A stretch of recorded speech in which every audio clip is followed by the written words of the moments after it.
Hey, what's going on? We're doing steak and asparagus. Let's get right into it. The oven's heating up. It's at 350.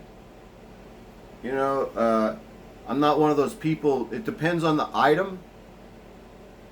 But I told myself right before I clicked this video start that I will not to do as much talking and not to extrapolate.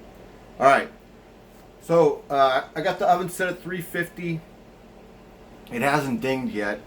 Here's a handful of asparagus that I just washed and clipped the ends off. Only thing that's on top of here is salt and pepper. That's it, just salt and pepper. We'll do something else with it later, but right now it's just salt and pepper. So let's pop this thing in the oven. It's kind of loud here today because I've got the fan on because it's hot because we're cooking steak. So let's take a look at what steak we're cooking. This is a 0.69. It's a little more than a half a pound of tri-tip. Can you read that? What does it say? USDA Choice Beef Loin Tri-Tip Steak. It's about a little more than a half a pound, almost 3/4 of a pound. It's 0.69. This cost me $6.89. That's a pretty good price. I think that's a good price for this steak. So this will be my full big meal of the day. Let's get over here because it's all ready. All right. So if you were with me recently, we did some chicken a couple days ago or something, and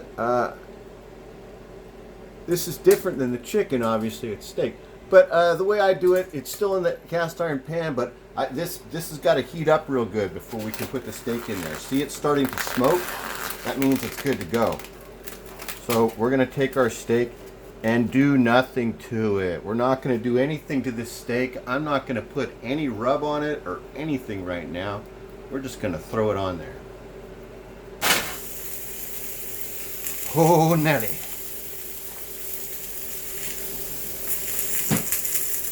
I want a good char today. That's why we're just throwing it on here. I don't really care about the rub at this point. It's got stuck a little bit. I don't care about the rub. Get some of that fat going first to lube everything up. Right off the bat, I just want to get the char going. So we're going to hit it with some salt.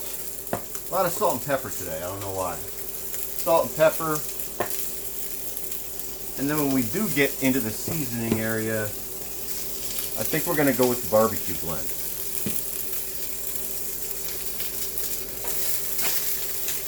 This is like medium-high heat.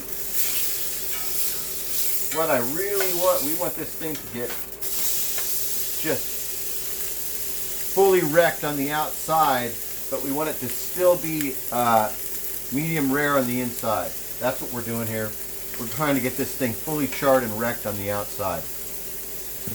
We got to let it happen first.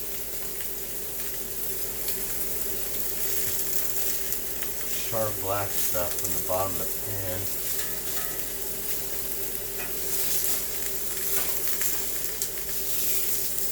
Back that fat. You guys are doing well. Having a good day or evening. We're going to cook this steak and this asparagus in real time. Probably going to be about 12 to 14 minutes. I have no idea what I was thinking that I was going to cook this and not do much talking while I'm cooking it, because it's going to take 12 to 15 minutes probably to do this, maybe not that long. But I don't know what I was thinking. Unless you guys, I mean, you know what? Why not? Oh, well, it won't let me do it. I was going to try and see if I could zoom in on that steak so you could see what's happening a little closer with the steak.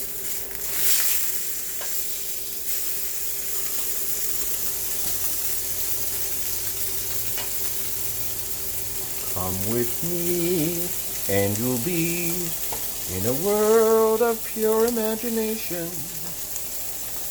Here you will find a tri-tip steak that's gonna be freaking great.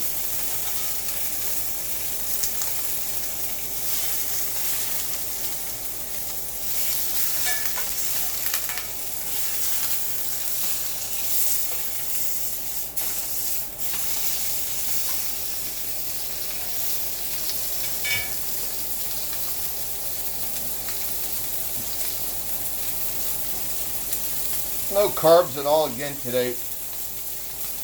Just asparagus and steak. Oh, you know what? Screw that. Hell no. Let's have carbs today. It's a cheat day. Big cheat day. I'm not gonna make fettuccine Alfredo on cheat day. I'm not gonna do that. But because of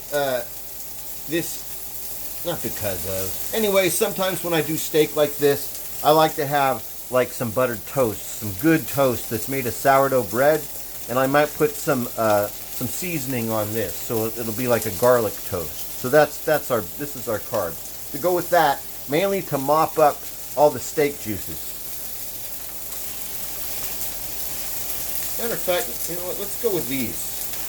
Let's save that big boy right there for the next sandwich. Let's save this for a PB&J or for a steak sandwich. And let's do these two. These two are going to be our carbs for the day. I'll put them right in the toaster on the top. We're not going to drop them down yet. We got to pull out the butter and let it warm up a little bit. We're having toast.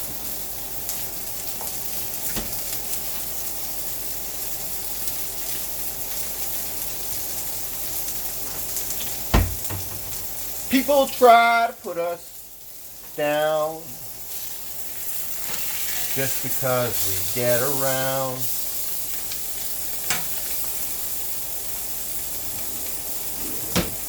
Things, they do seem oh so cold. I hope I die before I get old. Talking about my generation.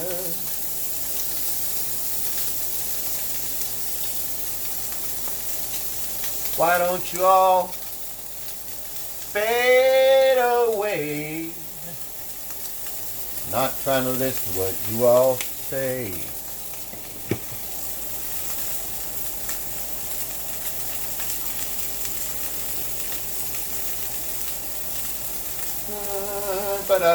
It's getting kind of smoky. I'm going to have to turn this up to medium, so it might be loud for a second. Hang in there.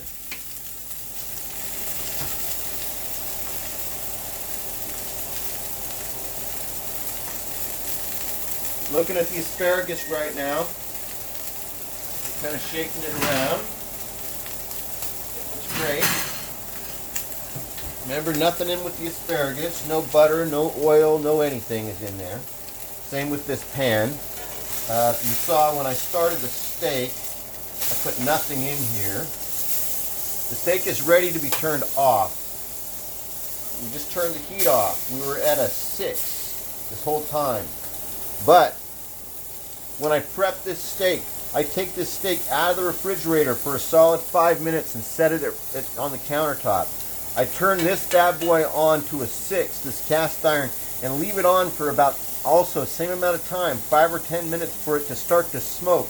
You want the temperature to be up so that we get that char that we're looking at and we're working on the outside here. And then we're just going to hope that we're not overcooked on the inside. That's why I turned the heat off completely already. So once the flesh becomes charred, then we're going to let it rest. Some people might even, at this point, take it off the heat and cover it. And I would be one of those people because I don't want to get this overcooked.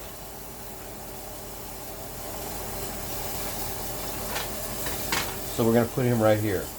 Maybe not completely off. See how I'm doing in the center. Heat is turned off. Meat's covered. It's in the center. Let's pop down our toast. Spin our plate.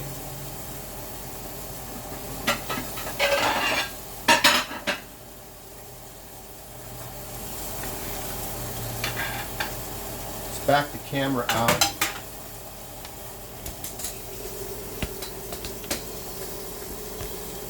Up and out a little bit. 10 minutes and 14 seconds it says on my phone. We didn't use this. for anything, so they can go in here. We got our plate out. This is turned off. What do you say we take a quick look at the asparagus and see how it's doing before we look at the steak?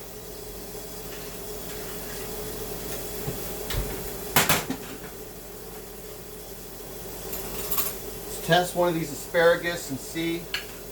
Boy, these guys are almost there. So they can go back in a few more minutes with the asparagus, like 5. All the way to the back.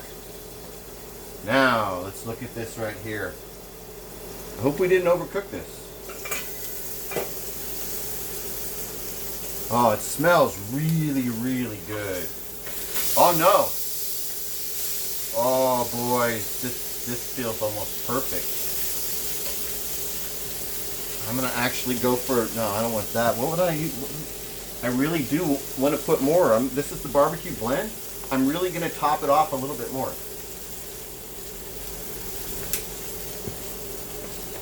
And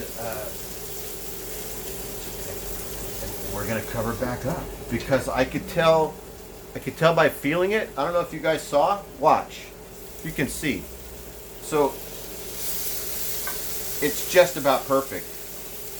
I can feel the firmness of the perfect firmness of a beef loin. This is what we're looking at.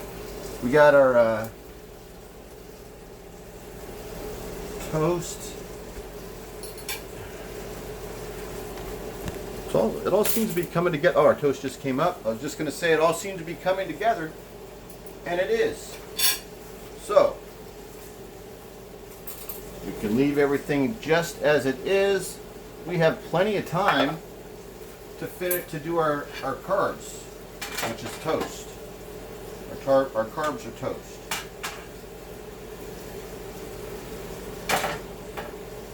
It's kind of crappy toast, like this was like the heel or something, you know what I mean? Like it really is kind of the heel, but it doesn't matter because this is our carbs for the day here.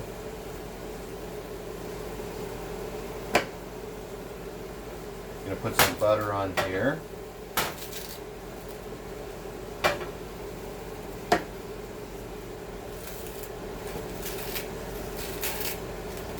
This butter didn't have enough time to warm up, so it's not that great. That's okay, because we're gonna hit this with some other stuff.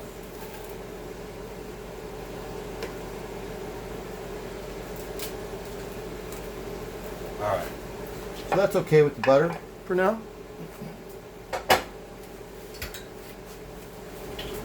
Because we're going to hit it with this buttery steakhouse seasoning on the top of the toast.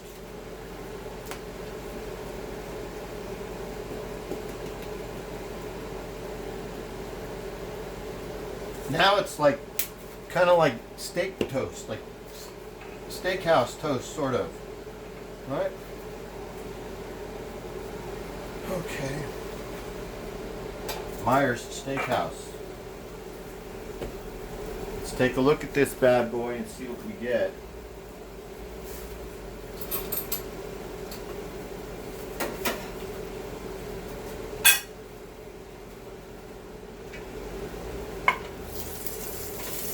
Wow.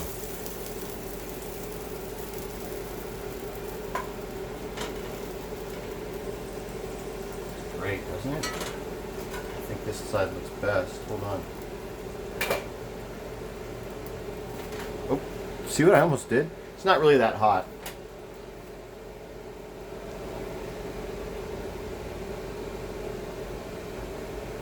Okay, let's see how this goes. Come on down here, let's look.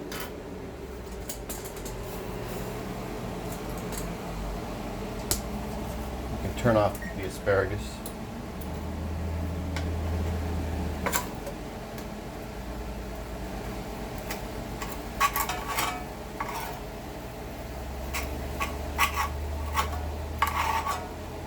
Oh boy.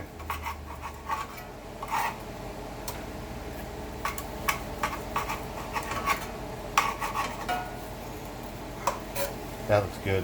All right, so we're on the kind of on the rare end, but this is perfect for me, but it might be rare for you, but it doesn't matter because you'll see, what I'll do with this here at the end, but this last part of the steak, which is what I'll eat in a couple of hours, it's going to be perfect once it's fully rested. Now, if I had let this fully rest, like I probably should have, it might not be as pink as it is in the center right now, but it's still incredibly perfect. Look at how perfect it is. All right, so let's get our steak over here.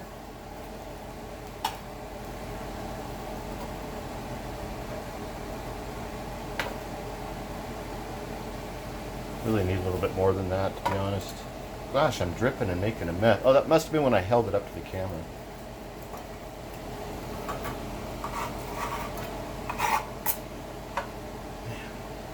It just looks too good.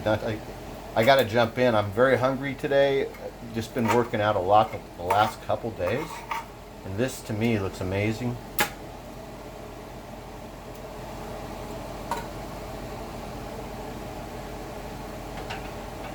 Oh, Nelly.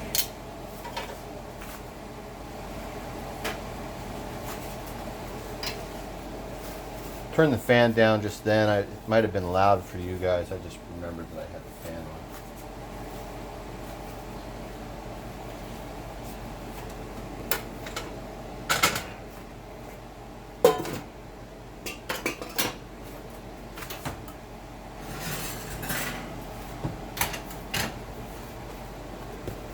Still there? I think we did this end? I saw like some sort of like a little notification on my phone. I hope that we just didn't end.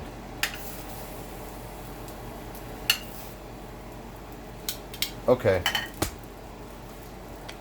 Hold on.